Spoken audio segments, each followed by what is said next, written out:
ng Pasitatero. Ma'am, good evening. Live sa Action Radio Bacolod, si Action Brian Morden.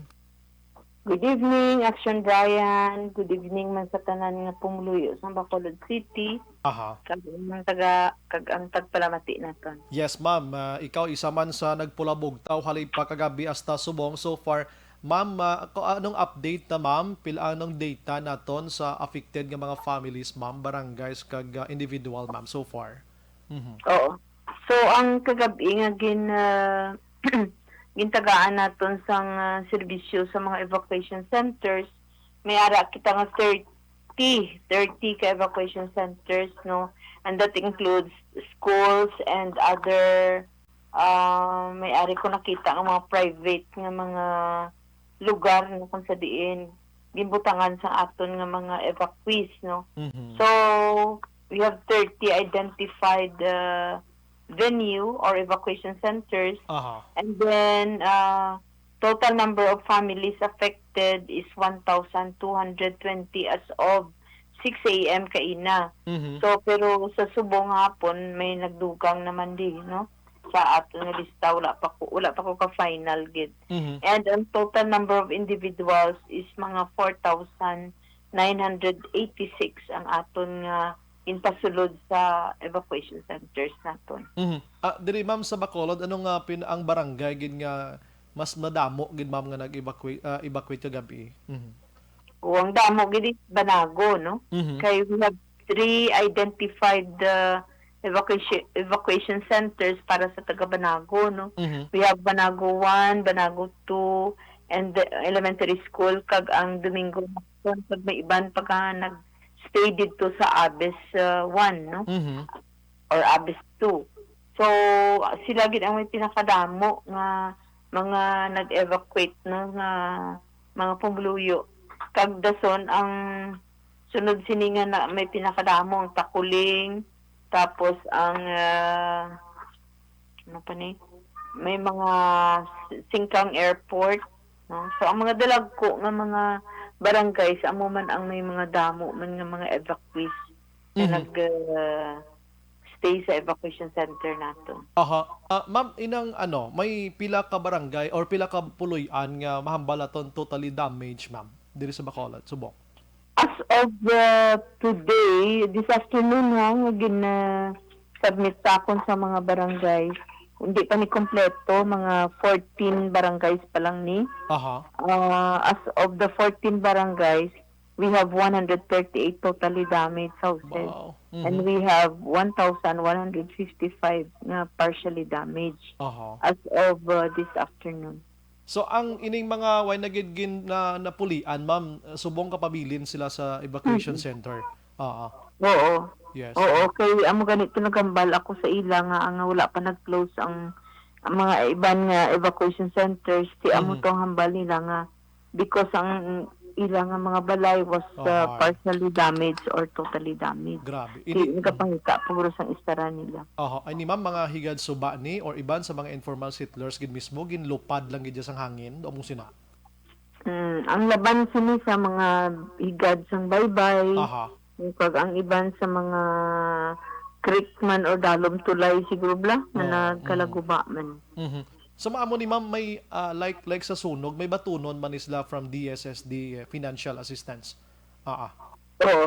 Sa umpisa to sa evacuation centers may ginhatag ang ato ng syudad man sa ila na pagluto no ginutuan namon sila pagkaon na linsang gabi sa kainan.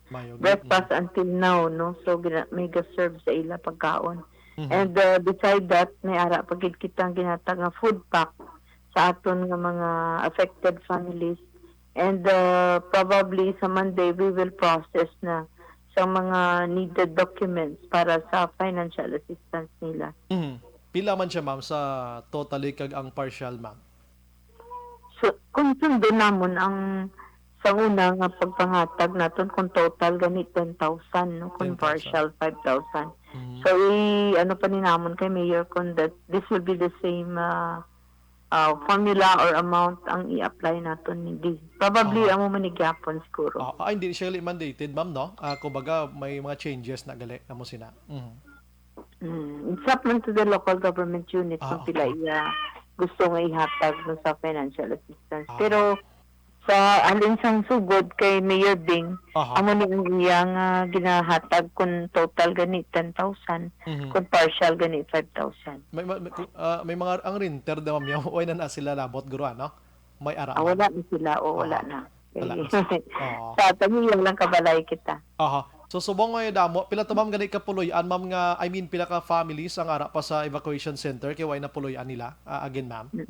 Mm. May ara pa kita na bilin sa ATCS2 Mhm. nga mga 56 Aha. ka families with 137 individuals. Kag may ara kita sa ATCS3 nga 20 ka strandees. Mhm. Kag may ara man kita sa may ganito man. Mhm. Sige. Mabini siguro. Aha. Elementary school. Gamay naman lang. Kamay. Ini nga mga pamilya nga nagkalabilin, amo ni silang may mga affected nga mga panimalay, no? Mhm. Sa Banago, miyara pa man kita nga nabilin nga wala pa ka balik the 65 families pa. Mhm. Aha. And gina-process man namon ang ilang nga mga food packs Mhm. para nga makapangita sila ani sang ila temporaryo nga pag puloy-an. Mhm. Pero ma'am, so far sa Bacolod, I don't know kung may ara ka mo sang data dira why di ma'am sang mga injured abi or may kaskwalidad kita so far ma'am no, the why no? Mhm. Waay, salamat Mhm. gid sa Dios no nga na-spare kita Yes. although nga naigo aton mga balay Aha. pero in terms of injuries no, wala kita sa Bacolod so thank you gid. Aha. Mo nang pinakamaayong balita pagid dira. Sige. Ma'am, Probably because of our preemptive measures no yes. nga ginpagsaylo ang aton nga mga pumluyo Mhm. sa safe nga lugar before mag-abot ang ini nga typhoon kay they could not even imagine mga 10 or 11 kagabi may gusto pa i-rescue gani no Uy. kay Mhm. siguro daw nakulbaan sila sang tudo nga hangin. Mhm. But we told them nga hindi na pwede kagwa ang mga rescuers kay tudo-tudo na tong ulan. Mhm. So they have to seek for a safe house nearby Mhm. para nga ma-safety man sila. Aha. Pero kagabi ma'am, kabalo ko nagkadto ka sa areas anda sa siniman nga adlaw. Hindi gid man guro to masunod gid yang health protocol ma'am no. Sa sulod sang kwado ko budlay gid no. Oo. At first ang amon ni istoryana is one family, one room. Okay. Pero daw nakita mo grabe gid ang response ng mga tao no. Kulang. We were caught unaware.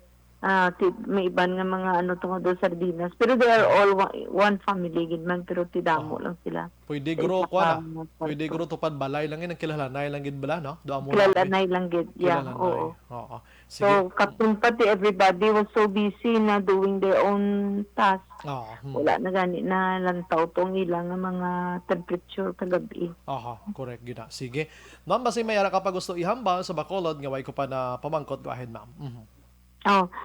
Isa lang gid no for Mhm. this is addressed to all the punong barangays no and the social worker in charge of the barangays to submit the list of their affected families, Correct. ang affected houses nila. Mhm. Kay gusto ni Mayor nga itagaan isang earlier nga pagtamod kag Mhm. madasig nga pag-responder Aha. sa paghatag financial assistance. Aha, I see. Ano yun, last na lang gid ma'am, kundi mapasa sila, mga pila man ka days ang process sila. Oo, simana. Tanong gid na ano namon sigahog nga within 1 week matapos ni no kay Mhm. kung kompleto man lang ila papilis, they have the picture of their house, Aha. ang total certificate of indigency, certification nga affected sila kag ang ID. These Aha. 4 requirements kung okay na ni, Mhm. madasig ang proseso na. Ay, sa bulig ni Barangay Kapitan ti mas madasig-dasig lang ina magamo sina. Oo, para magdasig-dasig. Magdasig-dasig. Sige, ma'am, Ma'am Tiro, ma'am, salamat gid sa mga serbisyo tonight. Advance Merry Christmas and Happy New Year. Halong kita tanan, ma'am. God bless ato. Merry Christmas and thank you Lord for Yes. sa aton nga kabuhi nga nasalbar man. Aha. Thank you very much sa tanan. Thank you, Merry ma'am. Christmas. Merry Christmas. Action firing line. Si